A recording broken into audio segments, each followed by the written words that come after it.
Hey everyone, today we're going to break down a term you've probably heard thrown around a lot, the data lake.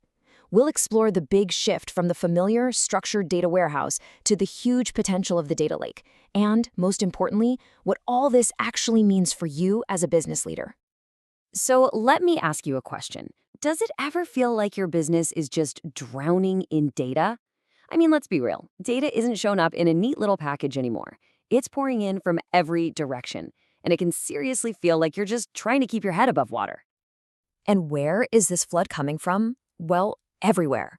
Social media, IoT devices, mobile apps, you name it. We are in the middle of a full-blown data explosion. And it's not just about how much data there is, it's about how different it all is. And the traditional tools, which were fantastic back in the day, are really starting to show the strain.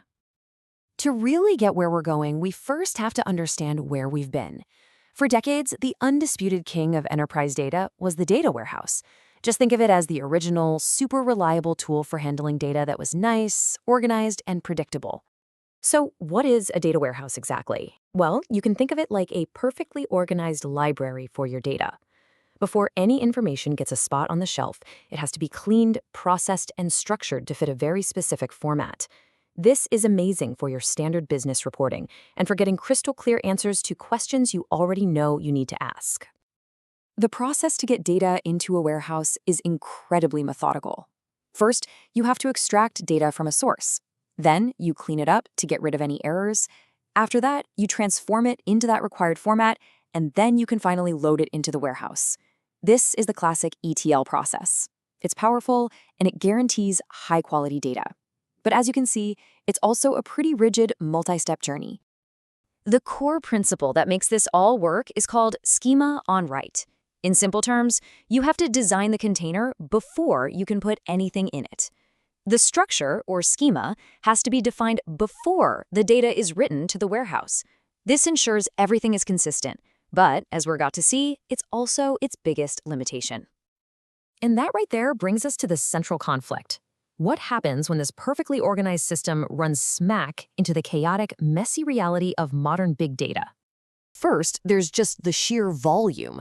Warehouses were built for gigabytes, maybe terabytes, but modern businesses are generating petabytes of data. The scale is on another level entirely, and traditional systems can really struggle to keep up with those storage and processing demands. Then comes the variety. So much of this new data doesn't fit into neat rows and columns.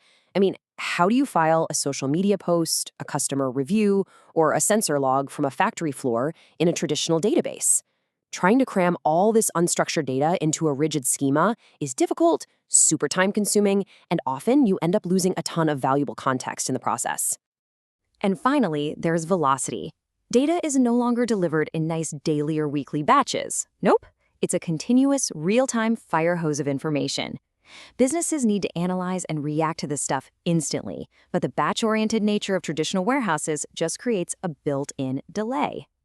So, faced with these challenges of volume, variety, and velocity, a new approach was desperately needed, and this led to the development of a much more flexible, scalable solution, the data lake. This concept, first proposed by James Dixon, is actually pretty simple. A data lake is a massive repository that holds data in its original, raw format. You don't process it up front, you just store it as is, until you have a question you want to ask. Now, this flips the whole warehouse model completely on its head. Instead of schema on write, the data lake operates on a principle of schema on read. You pour all your data, structured, unstructured, everything into the lake first. It's only when you need to analyze it that you apply a structure or schema. That flexibility is a complete game changer. This approach gives you incredible flexibility, letting you pour in any type of data without pre-processing. It's built for massive scalability, so it can easily grow to accommodate petabytes of information. And it improves accessibility, opening up all that raw data to a wider range of users, from data scientists to business analysts.